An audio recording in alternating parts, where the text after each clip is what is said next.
Hi, this is David with MyTies.net. Today I'm going to show you how to personalize a necktie with a monogram. So the first step is to click on Personalize this design, and that will take you into the Zazzle Online Designer.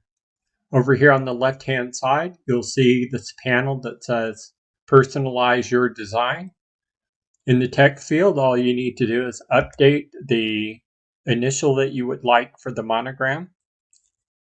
And if you scroll down to the bottom, you'll see that it has been updated. From there, all you need to do is go to the upper right-hand side of the screen, click on this Next Design Back button.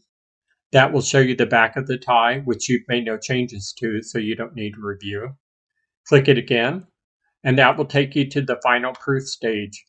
You can look at the various previews of the necktie, and then if everything is okay, you just click Add to Cart. Alternatively, if you decide that you don't want a monogram on your necktie, all you have to do is go through the same process, click on Personalize this design, use your cursor to click and drag a marquee around the area where the background and the monogram itself are on the artboard, release, and they will be selected. Then what you want to do is click on the trash can in this little context menu at the top of the artboard.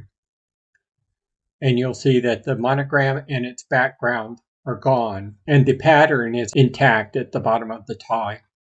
Then you just follow the same process, go to the blue button at the top, click that. Since you don't have any changes on the back, you can click again. And that'll take you to the preview, and you can see that the pattern on the necktie is fully intact without the monogram.